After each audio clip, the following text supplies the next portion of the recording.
When I founded this business, I knew how hard it was to find a job. If they weren't going to take charge, I was going to take charge. If I could help people from our neighborhood, it blesses me. Southern California is home to some of the most unique communities and individuals in the nation. They come from different worlds and backgrounds, and today we're putting them in the spotlight. For the next hour, we're diving deep into your communities, highlighting some of the issues they face and the people within them making a difference.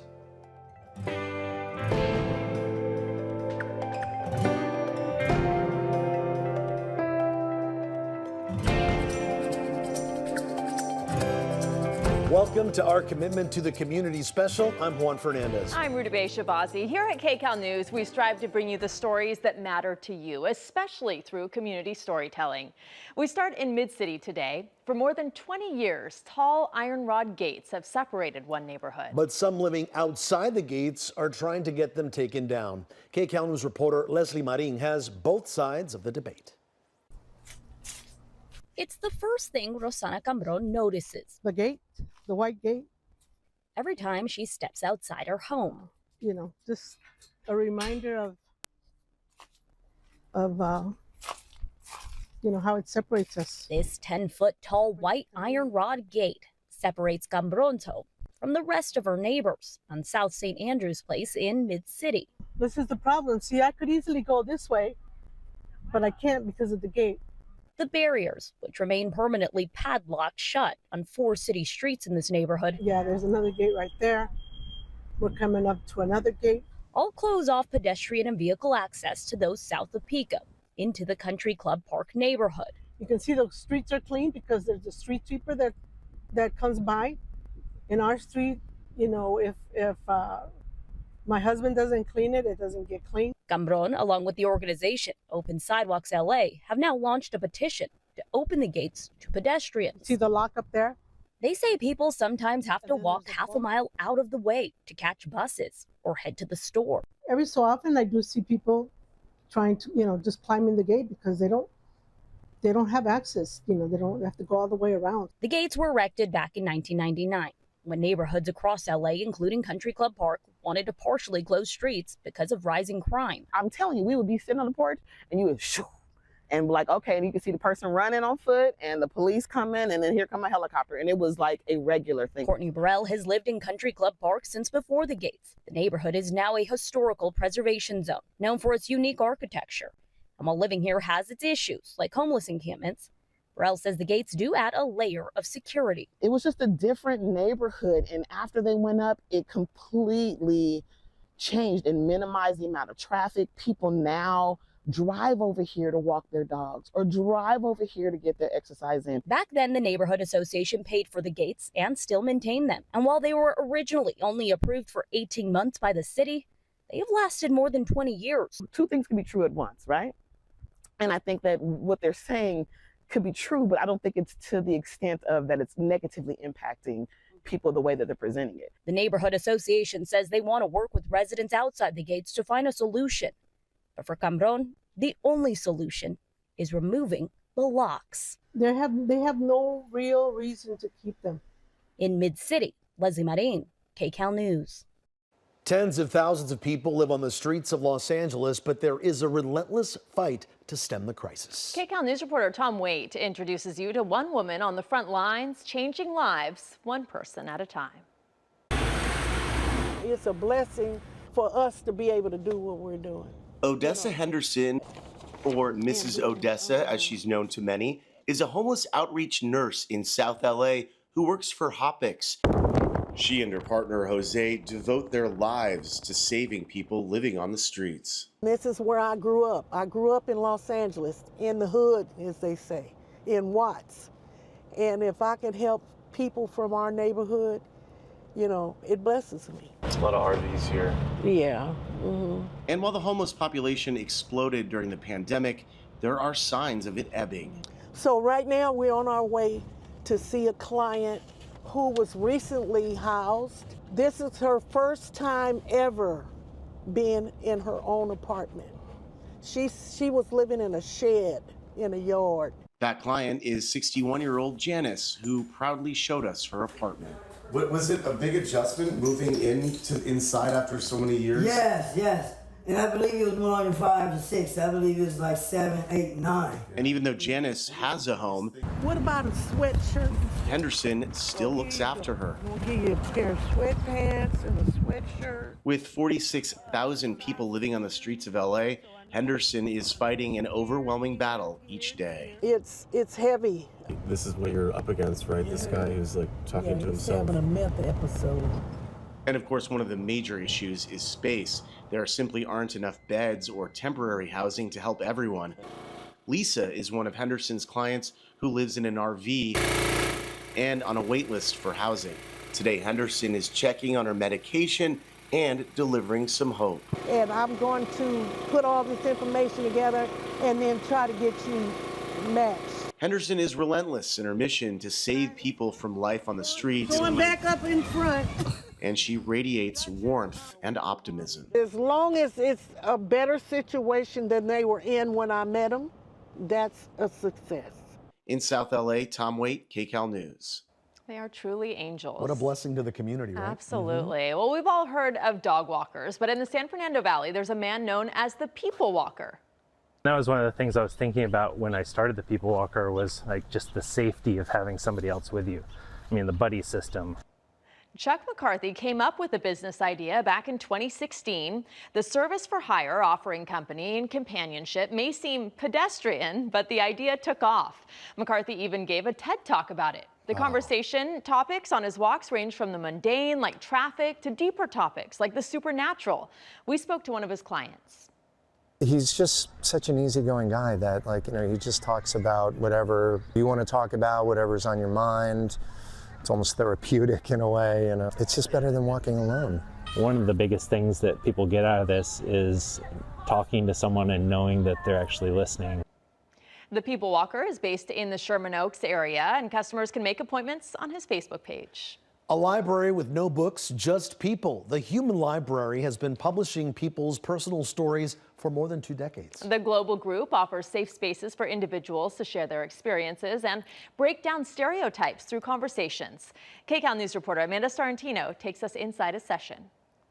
I'm a drug addict and homeless. I'm transgender. Every person has a story. I'm a survivor of gun violence. Like a book just waiting to be opened. I'm Iranian. I'm gay. I'm a professional dominatrix and a survivor of abuse. Chapters filled with pages, stories ready to be told. The title of my book is Survivor of Abuse. And from my very first breath of life, I became a survivor. The Human Library is an international nonprofit, this time set up at a senior event in West Hollywood. We create safe and brave spaces for courageous conversations. It's a way of creating more understanding between human beings. Each reader has the opportunity to check out what is called a human book. These are open conversation dialogues with these first-hand accounts of these diverse real-life experiences. They're open books, right? They're here to speak openly about a subject. So once you open them up, once you begin the conversation, you can really get as much information as you want about the person's life experience, what you're curious about. Within the Human Library, you can find chapters about people being stigmatized, misunderstood, marginalized, and discriminated against.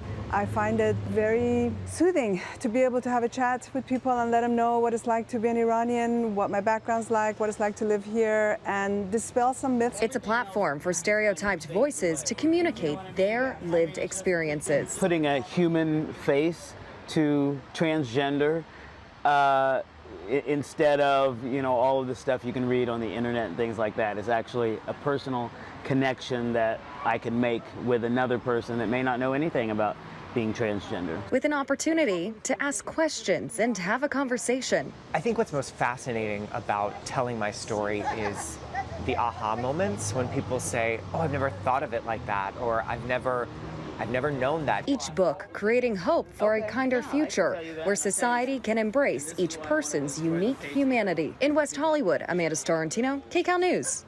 An El Sereno greengrocer is fighting to stay out of the red. The neighborhood market touts its fair wages and affordable prices, but they say it's been a tough year in business. KCAL News reporter Elise Martinez spoke to the owners. Come on in. When you step inside El Sereno greengrocer, it feels like a step back in time. when markets were the focal point of the neighborhood. Our nourishment is happening in different ways. People are gathering it in terms of food. People are building relationships with their neighbors. Most people who come here are in walking distance. Nilanjana Banerjee says her 5-year-old son Kabir tasted his first passion fruit right here, and now he keeps asking for them. It's really great to be able to come here. We know the owners, where we're meeting other folks. There's a place to sit. We're learning about fruits and vegetables. People come in here and it's like, oh my God, I haven't had this since I was a little girl. Oh my goodness, I haven't tried. I can't believe you have chocolate-covered bananas here. Or chirimoyas or zapotes. Owners and spouses Patricia Torres and Erica Crenshaw are celebrating 1 year in business in an area they say desperately needs healthy food that also represents the multicultural families who live here. We are in the technical food desert. Here, basically, there is not like a supermarket within a certain mile radius. There are these sort of mega discount stores, but there's no market selling fresh, local, organic produce, and then definitely not selling it at reasonable prices. The first time small business owners bring in produce from the nearby farmers market and say they prioritize partnerships with BIPOC farms and vendors. We are thinking about equity both from the staff perspective and the farmer perspective. Everyone is being paid fair wages. The couple says it's been a tough year. A loan from the bank was denied, and now they're hoping an infusion of cash from an online fundraiser will help them move forward. For many in this neighborhood, El Sereno Green Grocer is more than just a market. It's a celebration of culture and community. It's just everyday magic. And that's what we get to see every day. Everyday magic. In El Sereno, Elise Martinez, KCAL News. It's derby time, but we are trading horses for fish. KCAL News reporter Luz Delia Caballero heads to Lake Hemet, where a new effort to pull thousands of pounds of carp took place. Somebody on? It's time to go fishing. Go, go. But we're not talking trout. It's coming in. Here in Lake Hemet, the catch of the day is... It's carp, yeah. Nice. Woo! Carp boys! Travis Walter is a part of the Carp Boys, a team participating in this year's carp catching derby. Tighten this line up. I mean, they range in size from, real small all the way up to 20, 30 pounds. And they are an invasive species, so you're not allowed to put them back in the lake. That's 8 for the day. Last week we had 35. The week before, I believe we had 29. The week before we had 34. Where'd he go? Where'd he go? Part of their strategy. Every angler that's out here has 2 fishing poles in the water. Henny Lowe, the marina supervisor at Lake Hemet, says they've fed the carp to the eagles nesting in the area and their eaglet. We also have a population of about 200 turkey buzzards that we feed all the carp to. Adding this derby is the first effort of its kind here to try to get the carp population under control. Because they're bottom feeders, they eat all the eggs. So even if the bass is spawning and the trout is spawning and the crappie is spawning, it doesn't matter because the carp is just sucking it up like a vacuum cleaner. They like corn. So teams like the Carp Boys are really making a difference. The more piled up right there on the edge of the shore, the better. The goal, getting 5,000 pounds of carp out. Hopefully next year we can really get to 20,000 pounds, which will make a very significant impact. There's only real 2 ways to catch carp. One is from the shore, and the other one is from the boat with a bow fishing. Nice hook, dude. Bottom lip, too. Just wanting everybody to get out here and come and help us get these carps out. Reporting from Lake Hemet. It's been a team effort. Luz Delia Caballero, KCAL News. Yeah, carp boys! Go fish, right? All right, coming up, a 7th grader fighting for justice. How his courage led to a name change in one city. It's so nice for little pet to be here with you, to share your pain. Offering more than just puppy love, this canine caregiver's uplifting work is next.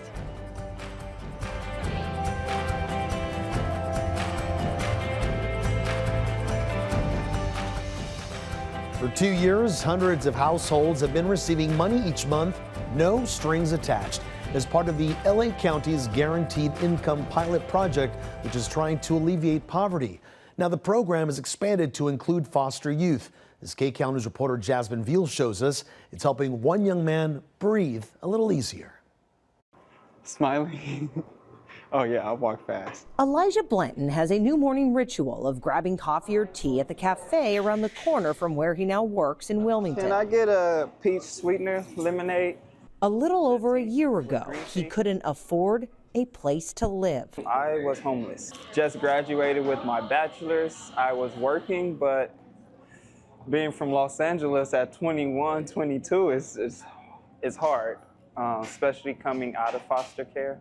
When he was 5 years old, Blanton went to live with his foster dad after his mom fell into addiction. Yeah, growing up was horrible. But a pilot program he became a part of last year changed his life. He was one of 200 former LA County foster youth randomly selected to receive $1,000 a month for 2 years through Breathe, the county's guaranteed income program. I love that they call it Breathe because it's like a breath of fresh air. He was able to get an apartment, focus on his master's, and start his own entertainment company. He was hired in August as a mentor at the South Bay Center for Counseling, or SBCC, a community support nonprofit tasked with running the project that began in 2022 by supporting 1,000 county residents with $1,000 a month for 3 years. The program is now expanding to offer money to 2,000 more young people coming out of the foster care system, with Blanton to help guide them. I don't see a better opportunity for me to give back to a program that gave me so much. As they hope with this next expansion that it will also change lives, offering foster youth anywhere from a $500 a month stipend to $1,500 quarterly for 18 months. It's a reinvestment into themselves. Dahlia Daya is the Breathe Economic Development Coach and says she has seen firsthand the success of this program. I've had a participant pay off her credit card debt. She's credit card free debt now. If it continues to help them, then why not? Blanton says he's proof a little support will go a long way. It's greener grass on the other side. In Wilmington, Jasmine Veal, KCAL News. A trip down memory lane. A new boutique hotel is showing off a side of Venice Beach few have ever seen or heard of before. KCAL News reporter Rick Montanez goes inside the Red Line. Just off the shore at Venice Beach, a newly renovated building. What was once an apartment home to a black family for decades is now the Red Line, an apartment hotel with a historical theme. This is an area it needs to be preserved, and one of the ways to preserve it is to have other people be interested in it. Kamal Coleman came up with the concept after learning the history of Venice, specifically of its first black resident, Arthur Reese, who worked as town decorator for the man behind Venice, Abbott Kinney, in the early 1900s. This piece on the wall is one of our kind of quintessential pieces.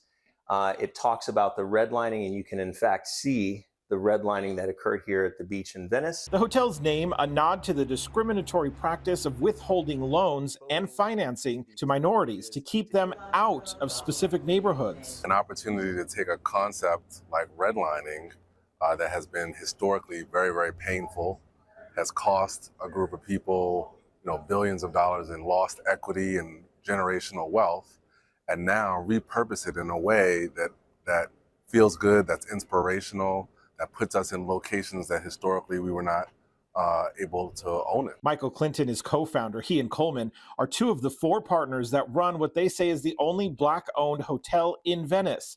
Each of the 4 suites carefully decorated with artwork and archival photos. It really is a dream. That was my intention, to create a sanctuary, a safe space for people to come and create. We are such unique people in what we bring to this project. We all have a different flavor, and you can see that as every suite has a little bit of us in each of it. 4 partners, 4 perspectives with a passion to preserve LA's history, even the troubling aspects.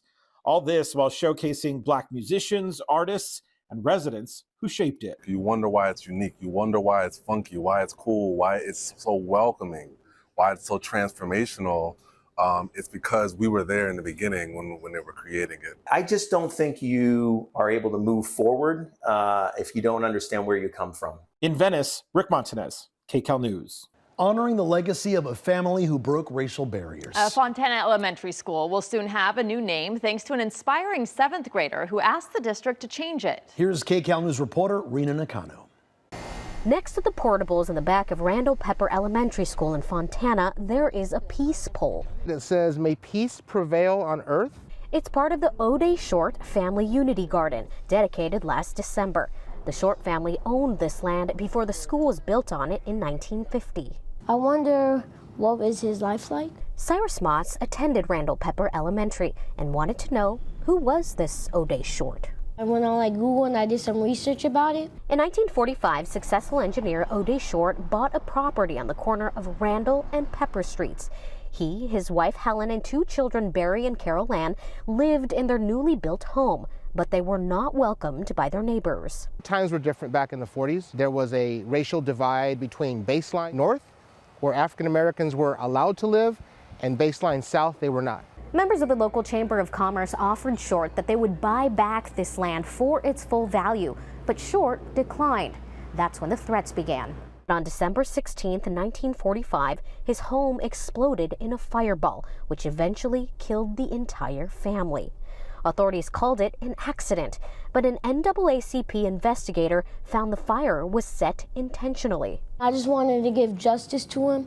Moved by the tragedy, Cyrus says the naming of the Unity Garden in the back of the school was not enough. I would like to see if we could change the name of Randall Pepper Elementary. This March, he asked the Fontana Unified School District to rename the school O'Day Short Elementary. Everybody would have just forgot about it. It would have been like if it never happened.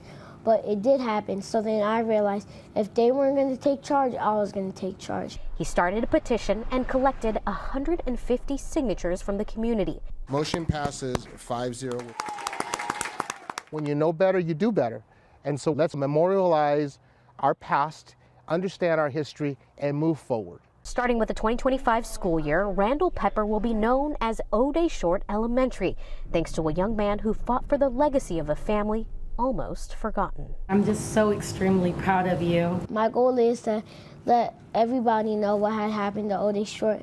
Let children of color know that they could do anything, and just let the world know that there's history of this school, Fontana, and this community. In Fontana, I'm Rita Nakano, KCAL News. We need to keep our eye on Cyrus. Look Unbelievable, at that. right? Cyrus is my new hero. He's mine What too. an amazing Yeah. young man. I'd like to be humble in this moment, but yes, that's me. You've probably heard of or seen Young Sheldon, the series about a kid genius way ahead of his peers. Well, in San Juan Capistrano, there's a real-life Young Sheldon. I don't know. I don't really feel like a genius. I just feel like I just learn stuff fast. 17-year-old Bryson Basuna graduated with a bachelor's degree in math. At 15 years of age from UC San Diego, he was allowed to live in the dorms, but one of his parents had to live with him since, of course, he was so young, right? After graduation, his parents thought the next step was grad school, but instead, Bryson convinced his parents to let him go back to high school. He says that decision has helped him gain a lot of valuable things, like friends his own age. We go to each other's houses and we play poker sometimes, yeah. Do you beat them? No. You know, you're only a kid once. You can only experience high school the same way if you're a certain age. In terms of the universities he can apply to, it's going to be more broad because he doesn't need to consult mom and dad. And one day when Bryson becomes Dr. Basuna, he hopes to reflect on his academic, social, and spiritual journey and use it to propel him to his dream career, which is working with artificial intelligence. Another one to keep our eye on, right? Wow, Rita I Bay? know. Who needs the AI when you have someone like him? Like Bryson. All right, a local dog on a mission helping cancer patients heal, one visit at a time. KCAL News reporter Joy Benedict tells us about the special pup making a difference at a hospital in the South Bay. Come on, Rosie. Let's go. She's a pup with a purpose. Paws to the floor, Rosie struts around the halls of Kaiser Permanente South Bay Medical Center. Hi, Rosie. Clearly a favorite.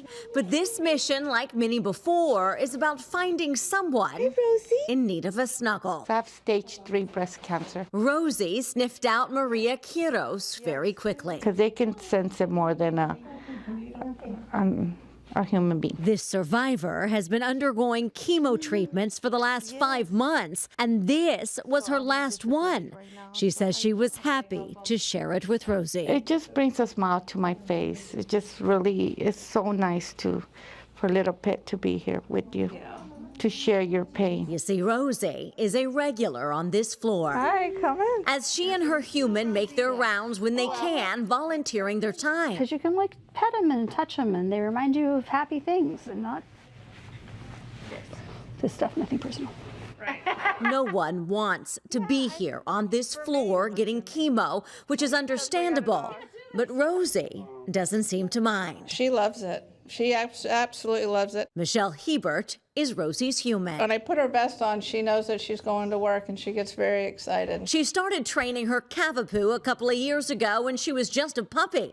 But it didn't take Rosie long to become a therapy dog, happy to sit and wag for anyone who needs her. And I find that the patients are very open to it and love the care that they get and the love that they get from Rosie. It's a need Hebert understands. I've actually had 5 spinal fusions. I was hit head-on by a drunk driver, and so I've spent my fair amount of time in the hospital. This hospital has about 100 volunteers, but only one with 4 legs. But only one Rosie, yes. And I would love to see more Rosies here. The Pause for Wellness program started in 2015, and they are looking for more help. Many of our patients, they don't have family members, and it's a really nice distraction to have pet therapy in the hospital. And clearly Rosie looks forward to it too.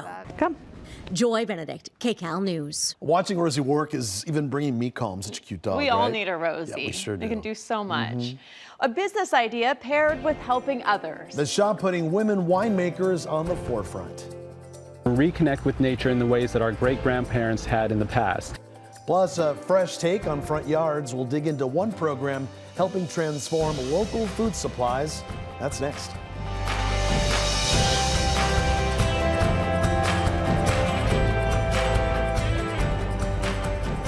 Ivy League graduate, educator, powwow dancer, and proud Native American. KCAL News reporter Lauren Posen met with a local college professor to see how he's honoring his heritage inside his classroom and beyond. And then my mom is from the Navajo Reservation right here in Arizona in the Southwest. Professor Vincent Whipple's anthropology students are learning about Native communities straight from the source.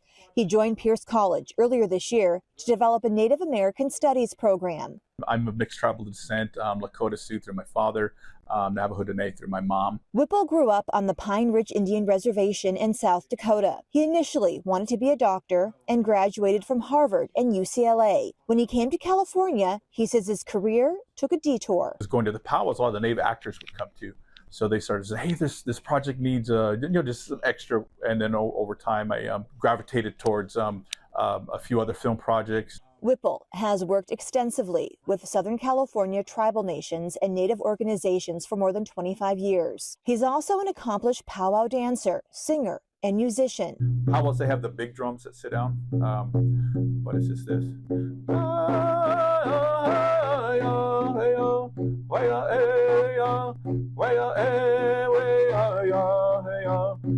He plays several different types of instruments in the ceremonies and did the beadwork on this flute by hand. On the weekends, he's in the tribal communities, hosting cultural workshops and sometimes working side by side with developers looking to build on land that used to belong to the tribes. There's new construction. The developers will dig up old artifacts. Sometimes they'll come across human remains, old villages. So part of the work I do is trying to work with those developers to identify such locations, to either avoid them, or if they come across them, how do you handle those sacred items? Everything he does in the field, he takes back with him to the classroom. Earlier this summer, he organized the college's first powwow. I'm just fortunate I've been able to share my culture with the public. And then also here at Pierce, I'm able to talk about Native communities, Native people, Native history, Native traditions in this new Native Studies department. As we celebrate and honor Native American heritage, Whipple says there's a takeaway for everyone. The elders have told me that Native people were given this responsibility, care for the world. So it's trying to, although we're only 1% of the population, it's a big responsibility that we have. So it's just staying true to good morals, good values, good ethics. In Woodland Hills, Lauren Posen, KCAL News. A recent federal study finds long-term friendship has declined over the decades, but 2 women in the Inland Empire are bucking the trend and are true BFFs. How about a diamond? Will you quit? We lived through the invention of everything. Mary Kay Howell and Carol Joan Bratch have been friends since the 1940s when they met at their elementary school in Maywood. They now live near each other at a senior community in Hemet. From their first pair of high heels, shoes, to trips, triumphs, and tragedies, their friendships endure. Even their children are friends. So, what's the secret? You have to work a little bit. It doesn't just happen. It takes some effort. You have to care, but it's not burdensome. I think we all really, truly loved each other our whole life. And we knew we had to see each other, call each other. Years of work and love for a lifetime of friendship. This is just going to prolong their lives, I think. This is amazing. We could all be hoping for a friendship like this. Well, friendship, as you just saw, can make a big difference for senior citizens, and so can exercise. An Orange County man in his 90s says he's as sharp as ever thanks to having one of the longest YMCA memberships. KCAL News reporter Rena Nakano shows us how. When you hear his signature call, everyone knows that Bob Orozco is in the building. The 94-year-old is celebrating 40 years working at the Laguna Niguel Family YMCA. The Y is my family. His most recent assignment? Instructor of silver sneakers. He just gets up there and he's no nonsense and gets that body and shape of yours. But his relationship with the organization goes much farther. 38 was when I was given the membership. In 1938, his mother died. That's when missionaries from Johnstown, Pennsylvania signed 8-year-old Orozco and his younger brother up to the local YMCA to pull them out of poverty. Learning to swim there was the beginning of my career with the Y. He shared his treasure trove of memories. Yeah, that's the one. All 86 years of membership at multiple YMCAs. That's me right there. His role as a weight coach, a swim instructor. One of them became a professional. An aerobics leader who was serious about keeping his students accountable. I have an investment in you and you have an investment in yourself. If you don't show up, I will call you. Oh. As much as he prioritizes fitness in his life, Orozco says what keeps him coming back to the Y is the connections he's made. I talk to everybody. Dr. Ezequiel Casillas with Handmade says without these connections, seniors often slip into social isolation. As they retire and aren't in work on a daily basis, or some of their family and friends pass away, that social connection is even more important. A 2023 study released by the U.S. Surgeon General shows the odds of premature mortality is highest when a person is lacking social connection, more than if they smoke 15 cigarettes or drink 6 alcoholic beverages a day. Go to the YMCA, participate in a senior center. Those things could really help improve somebody's well-being, maybe just as much as a medication. Orozco says he can't agree more. What? A simple membership for a motherless boy changed his entire life. I've been blessed. And continues to invigorate his mind, body, and soul. Amen. In Laguna Niguel, I'm Rena Nakano, KCAL News. Way to go. All right, there are carnivores and herbivores, but in Eagle Rock, we found a vinovore. KCAL News reporter Cara Finstrom stopped by a store raising a glass and creating an opportunity for women in the world of winemaking. This wine is Farha, and it is women winemakers from Lebanon. It's giving me some pretty heavy apple pie. Kohli Denhan loves wine. Really pretty color. The sommelier was born into a family of restaurant owners and helped launch LA hotspot The Perch. 6 years ago, she decided the wine world desperately needed leading ladies other than Lucille Ball. A 2020 Santa Clara University study of California's more than 4,200 wineries suggested just 14% have had female winemakers. And that backs up why she created a new business. We're the first business wine shop ever to only carry women winemakers. Denhan began filling store shelves in Silver Lake and Eagle Rock with women's wines and stories. I don't see wines made by women that often, but now I actively look for them. There's been many winemakers throughout the years now that we've been the first ones to carry, and now I've seen go on to have great success. Camines to Dream, who is now all over the place. She was the first Native American female winemaker. Is it like a gift? The proud cheerleader says that while big establishments are slow to change, many women are now gaining popularity as smaller boutique producers. Rising winemaker Martha Stuman uses techniques that are gentler on the earth. Stuman says Denhan's support and exposure are making a difference. Kohli is a huge force in this industry and has supported me and the business. Meanwhile, Den Han is encouraging a more subtle shift. They kept the style of like a liquor store, and so it's all ready, chilled, easy to just take home and crack a glass. She believes wine should be more accessible, so nearly all bottles here are under $30.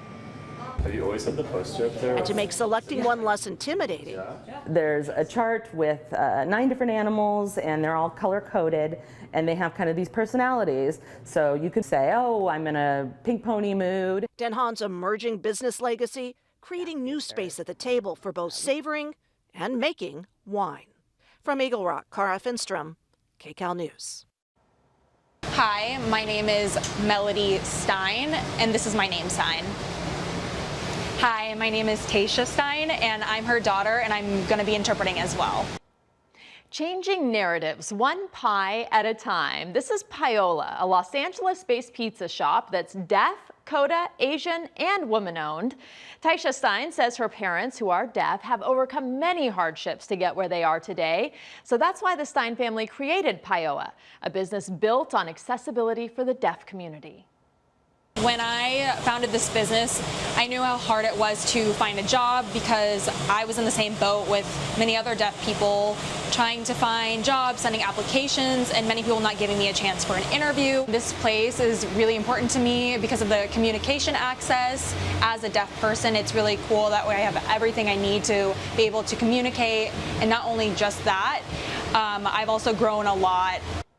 Paola sells fresh and frozen Asian-inspired Neapolitan pizzas at their ghost kitchen, pop-up markets, and specialty shops across LA. They hope to take their sweet and sour chili sauce nationwide. Nice. From unused front yards to thriving microfarms. A local nonprofit is helping a community transform its spaces and its food supply. KCAL News reporter Jasmine Veal takes a bite out of the fresh crops. Look at that. That'll feed a lot of people. Beverly Lofton's front yard in Hyde Park wasn't always this thriving microfarm of squash, lettuce, grapes, and more. Right, it was just lawn. That's why in 2020, Beverly knew she wanted something different. She met Jemiah Hargans, the founder of a nonprofit called Crop Swap LA. Gotta eat it, gotta eat it. He helped her make the switch from a water-guzzling lawn, I love the lettuces, to this microfarm. Some purple carrots. Hargans has his own microfarm growing at his home just a few miles from Beverly's in Leimert Park. And here we have our A-frames of lovely chard, collard greens. It's one of 3 farms in this area, including Beverly's. The benefits for her are a tax write-off and, of course, some of the produce. Then get 2 pounds of food a week, fresh food.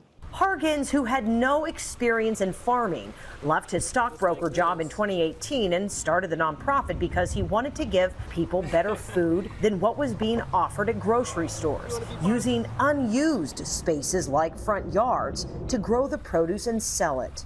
Got my little pocket knife, chop it at the neck. With these 3 micro farms, they can supply a harvest right now for 70 families every Sunday.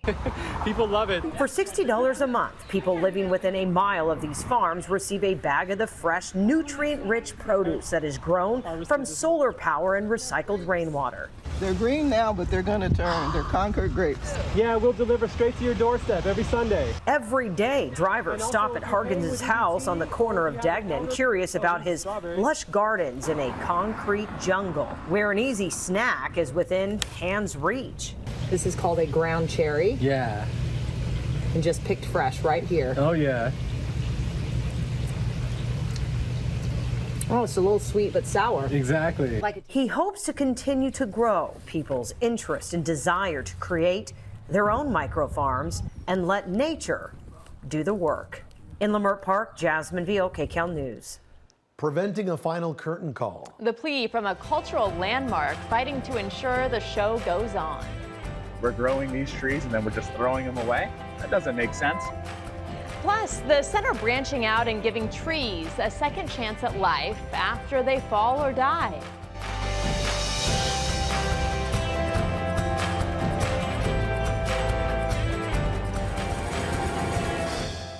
El Segundo's treasured Old Town Music Hall has entertained guests for more than 50 years. It sells out shows to classic and silent films every weekend. But now it needs the community's help for much-needed repairs while holding on to its historic past. KCAL News reporter Leslie Marine explains. There aren't many places in the world you can still hear a mighty Wurlitzer pipe organ playing in a movie theater. These were made to accompany silent movies back in the 1920s. The pipe organ, sometimes played by volunteer Sterling Gurian, is just part of the Hollywood movie history, being preserved at El Segundo's Old Town Music Hall. The theater is a step back into the 1920s movie experience. You can still watch silent films here, along with Hollywood classics, and people fill the seats every weekend. I remember that cartoon that you showed from my childhood. This theater is almost exactly like it was when I was a little kid. James Mull started coming here when he was just 11 years old. Back then, he volunteered to play the piano. Now he's helping to preserve the theater, and he's learning not everything from the past is always good for the present. So these are some of our seats. As you can see, we're kind of at the end of their lifespan. These seats have been here since the 70s. The lights fall off, and we're trying to keep them going as best we can. Volunteer Angie Haugen says the seats were donated by a high school theater, and while they have served their purpose, they are often the only complaint. I think people were smaller back then, and I think that just the springs and the cushioning and everything has sort of worn down over time. Volunteers now want to invest in these 1920s replica seats to match the rest of the theater's experience. We just want to continue that tradition and capture that feeling. But it won't be cheap. The theater is a nonprofit, and volunteers will need to raise $100,000 soon to get all 176 seats replaced by the end of the year. We're always thinking about the future, and the seats will last another 100 years. Old-timey telephones. And that right there is the hope. Preserve as much of the rich film history of the past so generations can enjoy it in the future. In El Segundo, Leslie Marin, KCAL News. Oh, I love to dance. Some Pasadena families look forward to crossing paths with this crossing guard every school day. 74-year-old Betty Miller has become a local celebrity. There are social media posts about her daily dose of cheer at the intersection of Delmar Boulevard and Craig Avenue. Betty even gives rides to moms who need it when the bus is late. It's just all about humanity. I just want people to see that there's joy in the world. We exchanged Christmas cards last year. We got to the street, we were like, I have something for you. Wait, I have something for you. And this is my family right here. I love them. Miller also works as a tax preparer, but she says she has no plans to retire her crossing guard job. The average California city has more than 260 tree species. That's right. When they die, fall, or need to be cut down, conservationists say many trees can keep their value if humans do a little hard work. KCAL News reporter Lori Perez shows us a company turning tree waste into treasure. And we call it Street Tree Revival. This is the afterlife for our local urban forest trees. No one loves trees as much as John Mahoney. Silver maple over here. Oh my gosh, some she oak, black walnut, oh, more elm, olive. The list goes on and on. He gave me a tour of the Urban Wood Recycling Center for his family's company, West Coast Arborists. In this dumping ground of trees that have fallen, died, or been cut down in cities across California, he sees opportunity. We make mulch, we make firewood, we also make lumber. And the lumber's my favorite because we got all this like red gum eucalyptus, ooh, quarter sawn, a little rough on the outside, but once it goes through a planer, this could be your new floor. Here they get in about 50 tons every day. Recycling some of it into lumber helps limit tree waste, and the wood retains all the carbon it captured while it was living. As long as it stays a wood product, that carbon gets locked up in there. At their Ontario site, they mill, dry, and kiln the wood in a very careful, slow process. So what we would do is probably cut this in a large chunk and then coat the entire thing in wax. go to church every Sunday, say our prayers with feeling, come back in 3 years, and it's probably going to be a beautiful, nice dried piece that someone could turn into something. Their recycled wood has been turned into everything from instruments to art, flooring to furniture. At their Anaheim showroom or back at the recycling center, customers can choose their canvas, knowing they made a sustainable choice. We're growing these trees and then we're just throwing them away? That doesn't make sense. In Ontario, Lori Perez, KCAL News. Since joining the Dodgers, Shohei Ohtani has taken LA by storm. Earlier this year, this massive mural was unveiled in Little Tokyo in honor of the star. As KCAL News reporter Rina Nakano shows us, the artist hopes this brings together the communities of Los Angeles and beyond.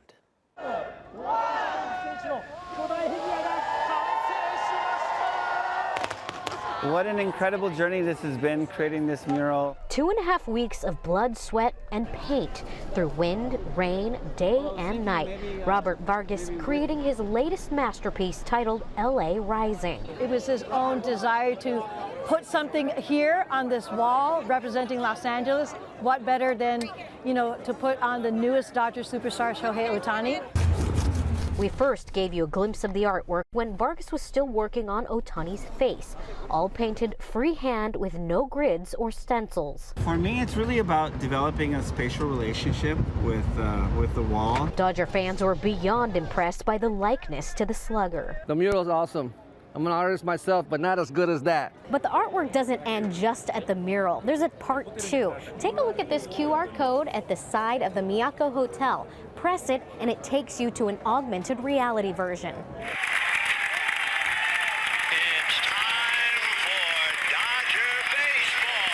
Yes, that's legendary announcer Vin Scully saying his famous line.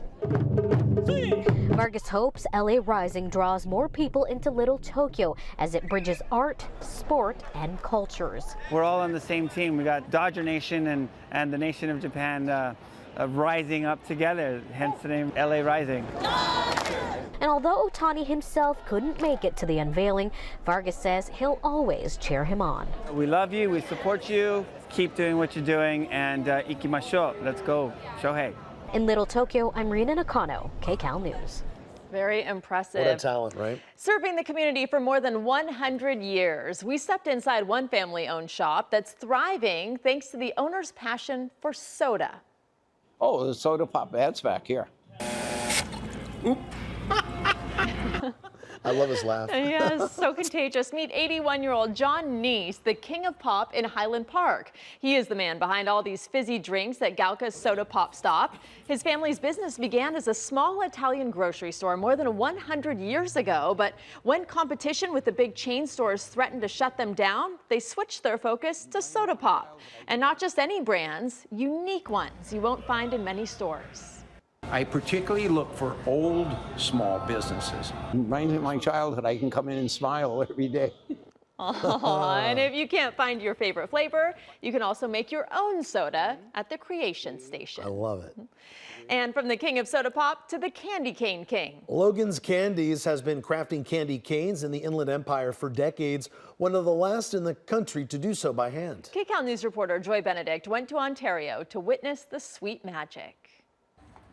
Well, welcome everybody. Glad you guys could make it tonight. It's the biggest show on this quiet street. That is sugar water and corn syrup there. As tiny faces press against the glass every night during the holidays. So this is the same recipe we've been using here at Logan since 1933. They come to see and taste the magic of the candy cane. That is our #1 selling candy cane by far at the Christmas season. Jerry Rowley is the man behind the marble slab kneading the warm confection at Logan's Candies. That is triple distilled peppermint flavor right there. With a dab of peppermint, a dash of food coloring, and a sprinkle of dad jokes. There you go. He slowly pulls the candy to life. And you can see it gets lighter and lighter with each and every pull. There are no machines here. Give it a little stretch. No hook-shaped molds, just the precision of imperfection in a craft learned and formed over the decades. And a little bend on the other end. Let's all give a big round of applause for candy cane #1, right over there, live and in color.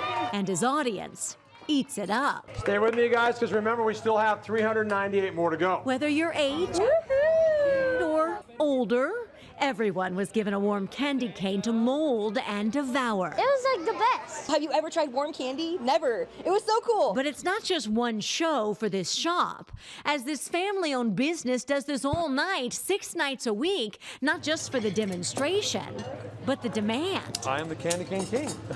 He is one of a handful of handmade candy cane crafters in the nation. This is one of the harder candies we make, is the candy canes. He says the flavor is worth the effort. They're handmade, so they're not like made by a machine, so we can have control over not over pulling them, not over flavoring them. They're nice and fresh and just right. Of course, candy canes are the biggest seller during the holidays, and believe it or not, on any given night like this, they are making about 100 pounds of candy canes. That's around 2,000 of these. Making close to 100,000 every year. That's just the Christmas season, too. All made by Rolly. It's definitely a lost and dying art. Crown turtles. Logan's Candies opened over 90 years ago in Ontario. A big giant fish or a whale. Rolly started working here when he was just 12. At 19, he bought the shop, and he and his wife, and with their daughter now helping, call her the Crusher. They have no plans on slowing down. Our family doesn't get a lot of Christmas time this time of year, but we look at it as we're part of everybody else's family Christmas, so we love that. So they add a little love and a whole lot of sugar to make a stick of red and white striped peppermint pleasure that has truly become a symbol of this season. Joy Benedict, KCAL News. Thanks for watching our KCAL News special, Commitment to Community. I'm Rutabaga Shabazi. And I'm Juan Fernandez. We hope you enjoyed a closer look at some of the diverse neighborhoods and people of our region.